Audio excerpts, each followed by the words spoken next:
पाकिस्तान की तारीख का सबसे बड़ा जोकर वजीर आजम इन्होंने बनाकर दिया, जिसने ऐसी मदह सराई की डोनाल्ड ट्रंप की कि अमरीकी हैरान हो गए। जिस बंदे पे अमेरिकन एहतजाज कर रहे हैं लाखों की तादाद में निकलकर, रोला पड़ा हुआ है पूरे अमेरिका के अंदर, पूरी दुनिया में लोग कह रहे हैं यार ये क्या हो रहा है। और दुनिया भर का मीडिया हैरान, दुनिया भर के जो समझदार अकलमंद लोग हैं वो सारे हैरान कि यार इस लेवल की खुशामद तो कोई नहीं करता, इस लेवल पे तो कोई नहीं गिरता। देखो अरबों का तो अपना तरीका ना, किसी ने जहाज दे दिया, किसी ने सोना दे दिया, किसी ने बहुत बड़े बड़े तोहफे दे दिए, किसी ने इन्वेस्टमेंट दे दी और आदि रख लेते हैं। इसके बाद पैसे नहीं देने का ये गेम चुक दो।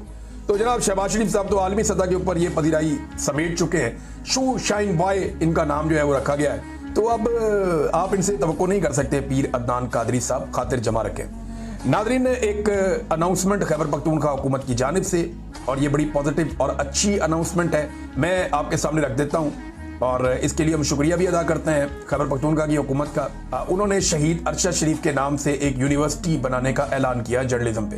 हम उम्मीद करते हैं कि पहले भी इस तरह के ऐलानात सिर्फ हुए लेकिन अमली इकदामात नहीं हुए, और अब हम उम्मीद करते हैं कि अमली इकदामात